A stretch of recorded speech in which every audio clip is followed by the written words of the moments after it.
بسم اللہ الرحمن الرحیم۔ السلام علیکم دوستو، کیا حال چال ہیں؟ میں امید کرتا ہوں کہ میرے تمام دوست، میرے تمام دیکھنے والے سب خیریت سے ہوں گے۔ اللہ تعالیٰ عالم اسلام کی خیریت فرمائے اور اللہ تعالیٰ تمام مسلمانوں کی زندگی میں برکت اور کاروبار میں برکت عطا فرمائے۔ تو دوستو، آج ہم ملتے ہیں ایک نئی ویڈیو کے ساتھ۔ آج کی جو ہماری ویڈیو ہے وہ بہت ہی اچھا ٹاپک ہے، اس کا آپ کے لیے جاننا بہت ضروری ہے۔ آج کا جو ہمارا ٹاپک ہے وہ ہے گوٹ فارمنگ کو ناکامی سے دوچار کرنے والے کام۔ آج ہم اس ٹاپک کے اوپر تفصیل سے بات کریں گے۔ تو دوستو، سب سے پہلے میں اپنا تعارف کروا دوں۔ میرا نام ہے طارق محمود اور آپ دیکھ رہے ہیں ہمارا یوٹیوب چینل ڈیسنٹ گوٹ فارم۔ تو دوستو، ہماری آپ سے چھوٹی سی ریکویسٹ ہے، ہمارے چینل کو سبسکرائب لازمی کریں۔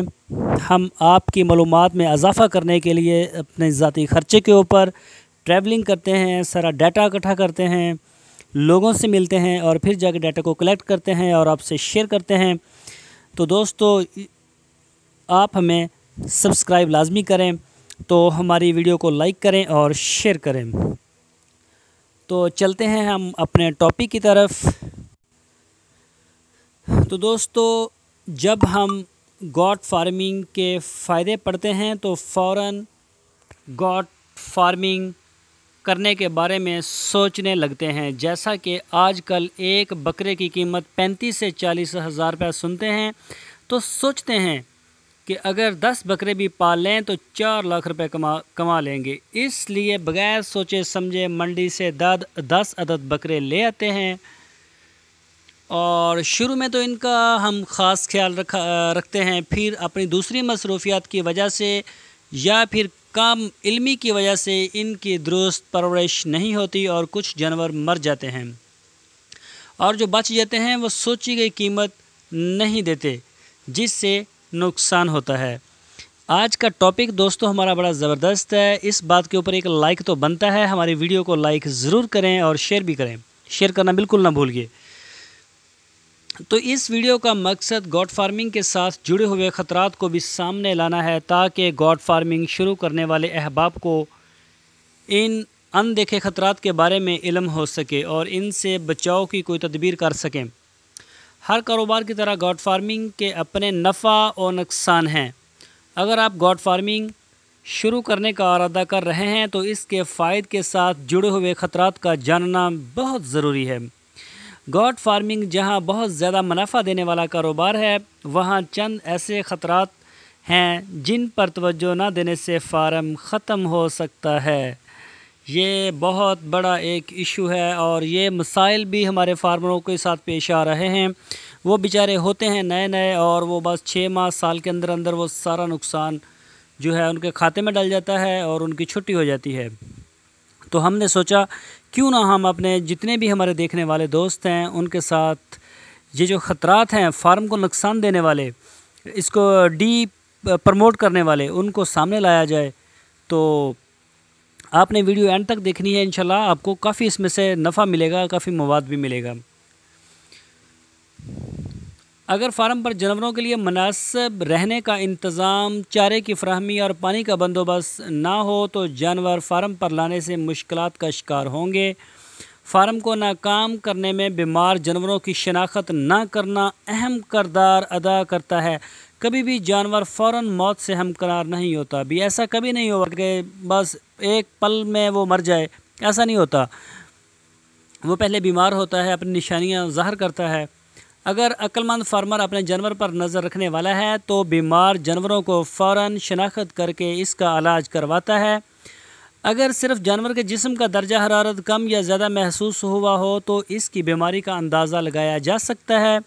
تندرست جانور اپنے ریوڑ سے الگ نہیں رہتا، یہ بات آپ نے یاد رکھنی ہے۔ جو تندرست جانور ہوگا وہ اپنے ریوڑ سے کبھی الگ نہیں ہوگا۔ اگر ایک بکری میں کرے تو دوسری بکریاں اس کا جواب دینا ضروری سمجھتی ہیں، اور تندرست بکری کی دم ہمیشہ اوپر کی طرف ہوتی ہے اور دائیں بائیں حرکت کرتی ہے۔ ہمارے ملک میں جانوروں کی چوری ایک بہت اہم مسئلہ ہے میرے دوستو۔ اگر جانوروں کی حفاظت کا مناسب انتظام نہ ہو تو فارم نقصان میں چلا جاتا ہے۔ تو چوری جیسے جو بھی ایشو ہیں اس کے اوپر بھی آپ کو کنٹرول کرنا پڑے گا۔ سیکیورٹی کیمرے لگائیں، ان کو آن لائن کریں، اپنے ملازموں کو بھی دیکھیں وہ کن سے ملتے ہیں، کون لوگ وہاں پہ آ رہے ہیں، کون ان کے پاس بیٹھے ہوئے ہیں، کون آ رہا ہے کون جا رہا ہے۔ آپ جدھر بھی ہیں اپنے موبائل کے اوپر، اینڈرائڈ موبائل کے اوپر آپ سیکیورٹی کیمرے کو آن لائن چیک کر سکتے ہیں۔ یہ اس دور کی ایک جدید سوغات ہے۔ تو دوستو یہ چوری کے جو مسائل ہیں نا اس کے اوپر قابو پانا بڑا ضروری ہے، اور آج کل جیسے کہ بقرہ عید آنے میں ابھی 2 ماہ تقریباً باقی ہیں، تو آج کل چوریوں میں بہت زیادہ اضافہ ہو جاتا ہے، خاص کر یہ جو مال ہے بکرے وغیرہ اور جو بڑے ہیں قربانی پہ جانے والے جانور کٹا بچڑا وغیرہ جو بھی ہے نا، اس کا یہ مسائل اکثر آپ کے سننے میں بھی آتا ہوگا۔ تو دوستو دوسری وجہ ہے فارم کے ناکام ہونے کی اہم وجہ جانوروں کو حفاظتی ٹیکہ جات اور وقت پر ڈیورمنگ نہ کروانا۔ کئی فارمر ماشاءاللہ ایسے ہوتے ہیں ان کو پتہ نہیں ہوتا کہ بھی کیا ہو رہا ہے، ان کا مال بھی اچھا خاصا ہوتا ہے، تو کئی ایسے لوگوں سے بھی ملاقات ہوئی ہے، پرواہی کوئی نہیں ہوتی ان کو۔ ماہرین کے مطابق جب بھی جانور کو حفاظتی ٹیکہ جات لگوائے جائیں تو اس سے پہلے ڈی ورمنگ ضرور کی جائے گی۔ جی میں بات کروں گا، 1 منٹ، میں اس کے اوپر بھی بات کروں گا، 1 منٹ میری بات کو آپ پہلے سن لیں، بیٹھ جائیں پلیز۔ دن کے زیادہ حصے میں چرائی کرنے والی بکریوں میں بیماریوں کے خلاف قوت مدافعت فارم کے انتظام کے تحت رکھی جانے والی بکریوں کی نسبت زیادہ ہوتی ہے، اس لیے کھلے علاقے میں چرنے والی بکریوں کو ڈی ورمنگ اور حفاظتی ٹیکہ جات کی طرف زیادہ توجہ نہیں دی جاتی، لیکن فارم کے انتظام کے تحت رکھی جانے والی بکریوں کو ڈی ورمنگ اور حفاظتی ٹیکہ جات نہ لگوائے جائیں تو جلدی بیمار ہو کر فارم کے لیے نقصان کا باعث بنے گی۔ یہ باتیں ساری آپ نے نوٹ کر لینی ہیں۔ اگر فارم کے اندر بیمار جانوروں کو دوسرے جو جانور ہیں تندرست ان سے الگ نہ کیا جائے اور دوبارہ تندرست ہونے پر اس کو اپنے فارم میں داخل کیا جائے، اس میں وہ جو پہلی بکری ان کے ساتھ چھوڑ دیا جائے، تو یہ بھی ایک نقصان کی ایک ایشو ہے کہ آپ نے بیمار کو الگ نہیں کیا اور وہ تندرستوں میں رہا اور پھر ان کو بھی یہ وائرس چلا جاتا ہے۔ فارم کو ناکام کرنے میں خوراک کی کمی پیشی اہم کردار ادا کرتی ہے۔ بعض اوقات فارمر اپنے جانور کو ان کی ضروریات سے زیادہ مقدار میں سبز چارہ، خشک چارہ اور ونڈا وغیرہ مہیا کرتا ہے، جس سے جانور کی صحت بننے کی بجائے بگڑ جاتی ہے۔ یہ بھی ایک ایشو ہوتا ہے کہ اس کو کھلائی وہ بیچارہ بیمار ہی ہو جاتا ہے۔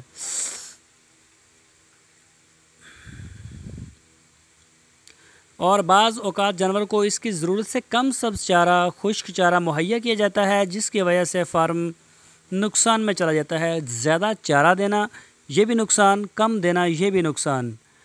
اگر گوٹ فارمنگ شہری علاقوں میں ایک تنگ جگہ پر شروع کی جاتی ہے جہاں صرف جانور کے کھڑے ہونے کی جگہ ہے اور جانوروں کے لیے چارہ روزانہ نقد خریدا جاتا ہے، ایسا گوٹ فارم کبھی بھی آپ کو نفع نہیں دے گا۔ اس لیے کمرشل گوٹ فارم شہری علاقے کی بجائے دیہاتی علاقے میں شروع کرنا بہتر ہے، جہاں پر کم قیمت میں سبز چارہ اور چرائی میسر ہو سکے۔ اگر خوراک کے اخراجات بڑھیں گے تو منافع کم ہوگا۔ گوٹ فارم کی ناکامی میں علاقے کی معاشی صورتحال بھی اہم کردار ادا کرتی ہے، یہ بات آپ نے خاص کر ذہن میں کرنی ہے۔ علاقے کے لوگ اگر کم قیمت کے جانور عید الاضحیٰ کے موقع پر خریدتے ہیں تو زیادہ قیمت والے جانور پالنا بھی نقصان ہوتا ہے۔ اگر علاقے کے لوگ زیادہ سے زیادہ 20 سے 25 ہزار کی قیمت کا جانور خرید سکتے ہیں تو 50 سے 60 ہزار روپے کی قیمت والا بکرا پالنا نقصان کا باعث ہے، وہ بکے گا ہی نہیں، ویسے واپس آ جائے گا روزانہ۔ فارم میں ایک ہی وقت میں مختلف نسلوں کو رکھنا نقصان کا باعث بنتا ہے۔ اگر فارم میں بکریاں رکھی گئی ہیں تو کوشش کریں کہ ایک ہی نسل کی رکھیں اور اس سے بچے حاصل کریں۔ ایک ہی نسل کے جانوروں کو سنبھالنا، خوراک دینا آسان ہوتا ہے، ان کی ہر چیز آپس میں ملتی ہوتی ہے، ان کو ایک ٹمپریچر، ایک جیسی خوراک، ایک جیسا پانی، وہ زیادہ آسان ہو جاتا ہے، بجائے کہ آپ نے کچھ وہ دوگلی، ٹیڈی اور اچھی نسل کی جو بیتل اور دہرہ دین پرا اس طرح کی راجن پور وغیرہ رکھی ہوئی ہوں، تو وہ کسی کو گرمی لگ رہی ہے، کسی کو سردی لگ رہی ہے، کسی کو کیا ہو رہا ہے، تو وہ زیادہ ٹینشن بن جاتی ہے۔ اور جانوروں کو اپنے علاقے کی مناسبت سے ہی رکھا جائے فارم میں تو وہ زیادہ بہتر ہوتا ہے۔ فارم میں بکرے مختلف نسلوں کے رکھے جا سکتے ہیں کیونکہ بکریوں کی نسبت بکروں کو سنبھالنا، خوراک دینا آسان ہے۔ اپنے علاقے کی مناسبت سے جانوروں کا انتخاب کریں۔ بکری ایسا جانور ہے جو ایک ہی طرح کی خوراک مسلسل نہیں کھا سکتا، اس لیے اس کی خوراک میں تبدیلی نہ کرنا فارم کے لیے نقصان کا باعث بن سکتا ہے۔ یہ بھی بات اچھی طرح سے آپ ذہن نشین کر لیں۔ اور جو ایک مین چیز ہوتی ہے اس کی ہم بات کریں گے، جو نیم حکیم جو حکیم ہوتے ہیں، ہر بندہ ہی آج کل ہوتا ہے، ڈاکٹر ہی ہے آج کل تقریباً ہر بندہ، پاکستان میں سارے MBBS ہیں۔ کسی کا اونٹ بیمار ہو جائے تو ان کے پاس علاج کا ایک ٹوٹکا ہوتا ہے، کوئی بندہ بیمار ہو جائے، کوئی مر جائے، کوئی جی پڑے، کوئی جو بھی ہو جائے، ان کے پاس نسخے موجود ہوتے ہیں۔ ایسے لوگوں سے بچنا ہے، ان کو اپنے فارم میں بھی نہ آنے دیں، بہتر ہے۔ ان سے آپ کسی ٹاپک کے اوپر بات نہ کریں، بس جب بھی وہ پوچھنے کا الحمدللہ ہمارا مال ٹھیک ہے۔ تو دوستو، یہ جو نیم حکیم ہے، یہ جان لینے کے بغیر ان کا گزارا ہی نہیں ہوتا۔ تو جب بھی جانور کوئی بیمار ہو جاتا ہے تو آپ ڈاکٹر سے اس کا معائنہ کروائیں، اور جو بھی وہ نسخہ دے آپ کو، چاہے وہ دیسی ہو یا وہ ایلوپیتھک ہو، ہربل ہو، کوئی بھی ادویات ہوں، تو نسخے کے مطابق استعمال کریں۔ فارم کی ترقی کا انحصار فارم پر پیدا ہونے والے بچے ہیں، اس لیے بچوں کی پیدائش اور ان کی دیکھ بھال پر خصوصی توجہ نہ دینا فارم کے لیے نقصان کا باعث بنتا ہے۔ فارم پر ہر وقت تازہ اور صاف پانی کا موجود نہ ہونا بھی فارم کے لیے نقصان کا باعث بنتا ہے۔ اس کے علاوہ جانوروں کے لیے منرل وٹامن کی فراہمی بہت ضروری ہے۔ ان سب باتوں کے علاوہ جانوروں کو اپنے بچوں کی طرح محبت کرنا بھی ضروری ہے۔ اللہ تعالیٰ سب دوستوں کو اپنے مقصد میں کامیاب فرمائے، اور آپ کی کامیابیوں کے لیے دعا گو ڈیسینٹ، ہمارا YouTube channel decent God form. تو دوستوں، میں امید کرتا ہوں کہ آپ کو ہماری آج کی ویڈیو پسند آئی ہوگی۔ جو بھی ہم نے آپ کو احتیاطی تدابیر بتائی ہیں نقصان سے بچنے کے لیے، تو میرے پیارے دوستو، ان کے اوپر عمل کرنا ضروری ہے، اور ان کے اوپر انشاءاللہ آپ عمل کریں گے تو کامیابی بھی آپ کو ملے گی، آپ کو اس کے رزلٹ بھی ملیں گے۔ تو دوستو، ہماری آپ سے پھر وہی چھوٹی سی ایک ریکویسٹ، پیاری سی ریکویسٹ، کہ ہمارے چینل کو سبسکرائب لازمی کریں، اور اب اتنی بڑی ویڈیو آپ کو دی ہے، اس کے اوپر ہمارا لائک بھی بنتا ہے اور ہماری ویڈیو کو شیئر کرنا بھی بنتا ہے اپنے فیس بک